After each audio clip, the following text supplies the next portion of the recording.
Welcome, garden friends. Thanks for taking a little bit of time away from your garden to come see mine. I really do appreciate it. It's a lot of fun to talk to you back and forth through my website and through the YouTube channel. Today I have a very special guest that's going to show us a great way to plant our containers. Come with me.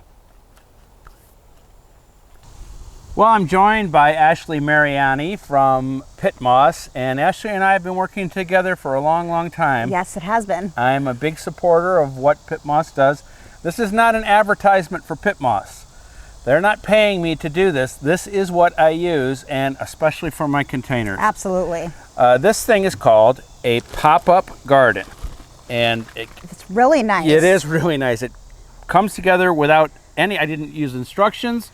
I didn't use tools, and I love that it's up high like this. Yeah, very simple. And you know, this is so versatile. You can do it on a balcony or in your garden to add height. So why am I choosing Pitt Moss for this? Well, Pitt Moss is the best thing for your containers. No kidding. 2/3 less water. 2/3 less water. That's the big thing.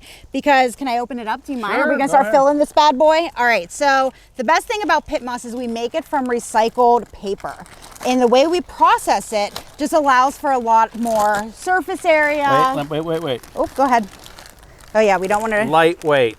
Very light. Which is amazing. Absolutely. So go ahead, you make it from recycled newspaper. And the way we process it just allows for a lot more airspace and water to be circulated and stored and available for the plants when it's ready.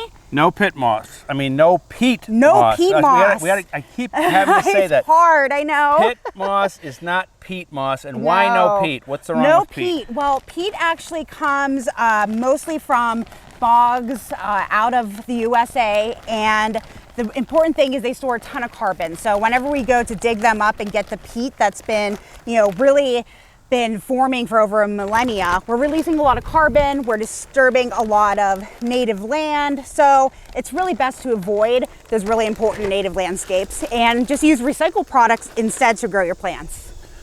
And of course we know that the peat is not sustainable, but it's also, you've taught me this word, hydrophobic. Yes, yeah, naturally. So hydrophobic means it naturally will repel water as opposed to absorbing it.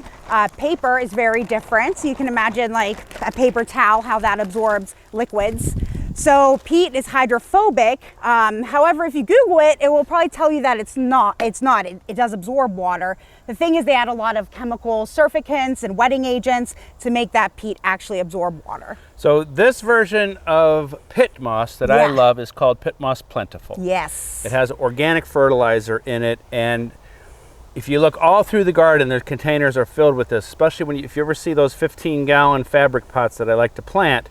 That's all planted with Pitt Moss. We did one a couple weeks ago up here with some lettuce in it. Yeah. And so I thought today we would do herbs in here. Lovely, lovely. Do you remember the formula for containers? Wait. You're at the pause it. Thriller, spiller, filler, spiller. Thriller, filler, spiller. You got it. All right. This is the thriller. Gorgeous. All right. Is it? Pineapple sage. Now, this thing is cool. When it gets going, it's going to have these beautiful red flowers at the end of the season. Oh my God. I got do the honors. I got busted last week for not she's breaking up the roots. Yeah. So I'm going to break up the roots today. She needs some help there. And this is going to be our, our thriller. Yeah. That will go really well in the Pitt Moss. Let that start. Yep. And then, roots. Let's see. We got this basil here has like 3 plants in it. Yes. So let's put one in each corner. Love it. Love it. There's 4 corners, I know. 3 plants. You know, we can pretend. Now that doesn't look too bad. Split some of these too. Yeah, that's what I want to do. Yeah. Well, I think we could get 4 out of here. We get creative. I think I have too many herb plants. Never. There's no such thing. I do have 1 spiller.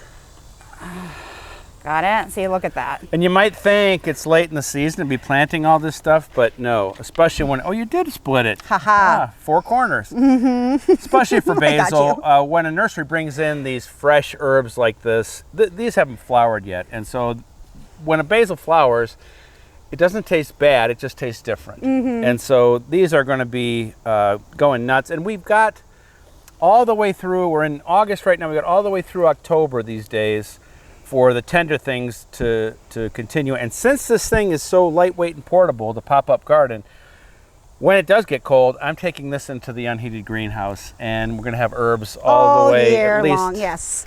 All Well, right. you never know. Let's see. Spiller. Okay. Tell them what it is. I'm guessing with some thyme. You got it. Mother of thyme. And these are going to be, we're going to put this stuff in tight. And so, now this one definitely needs, this is a really cool variegated sage. Oh, it's been around for a while. Right there, I think. Okay.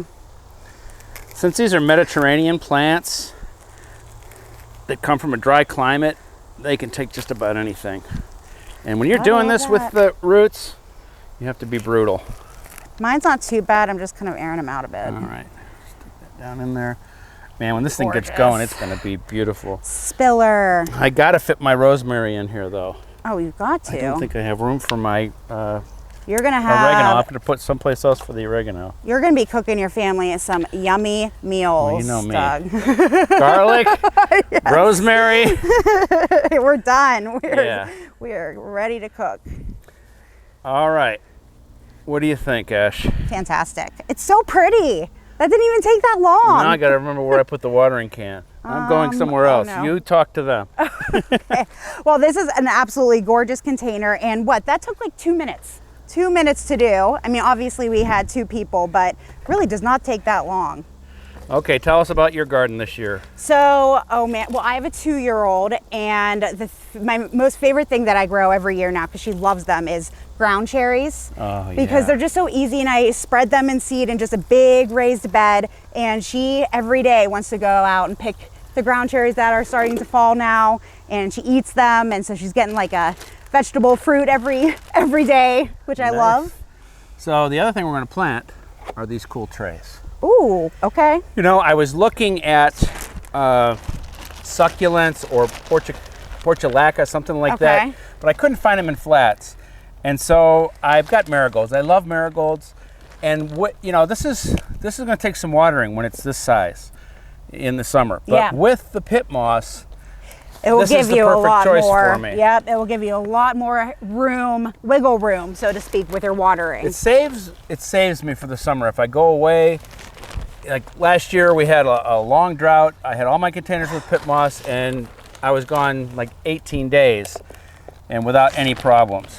Yeah. That's the wonderful thing, is you get a lot more assurance when you're away, and maybe you get a dry spell and you're at work thinking, oh my gosh, my plants are just suffering right now. You can rest assured that they're going to be able to access a lot more water underneath the surface. Even if you grow with Pitt Moss just like 30% in a given bed or native soil, you're going to start to reap those benefits. All right, we're going to fill these up, and then we're going to get our marigolds. Marigolds, love them or hate them? I love them because they're so easy. Again, That's they're easy and they keep growing. You know, you just trim out the ones. Oh yeah, go for it. See if I can. Can I start planting? Yeah. Okay. Yeah. And I like how these things hang on the side. It's cool. Yeah, absolutely. This is going to be, I'm telling you what. Had a lot more This is going to go, like I said, all the way into end of October, and then it's going to be so easy to move into the greenhouse. I'm excited about this. Now, does it come on wheels? You don't need them. It's so lightweight. You can, really? You can lift this whole thing up. It's 3 parts. You stack them on top of each other. It's really cool. Well, the Pitt Moss then really helps with that because it's so much more lightweight. And if I can put it together without instructions, anybody. Yes, no tools is what I heard. Anybody can put it together. All right. Yeah, I was out here looking at it and wondering, should I look it up online? And I just kind of looked at the box and went for it. Put it together. So the one thing I will say about Pitt Moss is it is more lightweight, so I always like to go in afterwards and kind of give it a little more, press it down a bit and get it really good in there, just to give it a little more structure for the flowers, because it will be pretty fluffy at first. After that first watering, you'll really notice any type of compaction, then you can go back and fill it back on top. And it looks like you're going to be able to take some marigolds home. Do you have a spot for them? I'm desperate for flowers. You were asking me about my my garden. I pivoted because I have not done much except grow some pretty dahlia bulbs. What about the garden outside and some zinnia of the factory? Oh my goodness. That's the other thing. Pitt Moss is made you know, in Ambridge, PA, right down the road from Pittsburgh. Yeah, I mean, our tomato forest goes strong every year. Amazing. Zinnias, sunflowers. We started growing those in the back. But yeah, we're doing a lot of tomatoes and zucchini. We're gonna try to work with the local organization to donate some of the produce this year. Cool. So yeah, it's going good. All right, I think we're looking pretty good here. Love it. I love the pop-up garden and I love my Pitt Moss. So easy. And they can get Pitt Moss from you directly, right? Yeah, they can go. Find it at a lot of nurseries, but you can find it at a nursery. Please support local retailers, but pittmoss.com will direct you to all of our products that are available. We'll send it to you in a package through the mail, but we can also do it on Amazon. So a lot of ways to get your hands on some Pitt Moss. All right, we did it. Thank you so much. And get your hands dirty again. So great to see you. Awesome, thanks, Doug. Now it's time for Talking Trees from the Davey Tree Expert Company. I'm joined again by Rob Kruljac. He's an assistant district manager for the Davey Tree Expert Company in the Pittsburgh North office, and we're putting you to work today, Rob. Well, we have some things to look at. Yeah, we definitely do, and the first one is the most concerning to me. This is a Japanese pieris that I love. It's been here forever. It came out of winter good. It bloomed, and now look at it. Look at the leaves. Yeah, I would have thought winter damage from a distance, but let's take a closer look. Okay. Yep. See this mottling in the leaf surface? That's lace bug damage, and you can see the little dots underneath the leaves. It'll cause them to look a little chlorotic, and the leaves to drop if they're bad enough. Oh boy, and they're all over here. Well, that's actually a relief because that can be taken care of, right? Yeah, that can be treated. You haven't lost the majority of it. We might have to do a little bit of pruning, just to get back to some good wood again. But yeah, this should be salvageable with a little bit of treatment work. And then fertilization? Yes, it would never hurt, but in this case, I'd focus directly on the bugs. And it's been doing so great for so long, with our climate change, they just got a better foothold than they have in the past. All right, ready to look at something else? Yeah, let's take a look. Let's go. My beloved flowering crabapple tree. A pine tree had fallen on it 10 years ago. Davey saved it for me. Look out from the kitchen window when it's blooming. It's been here forever. It's looking terrible. It's got spots all over the leaves and they're dropping. Apple scab. All right. It's a leaf disease fungus. Needs to be treated first thing in the spring. We recommend 2 to 3 treatments early in the spring to get a hold of it before the spores can go in the leaves and cause us the problems. All right, that ship has sailed. What do I do? Just ride it out?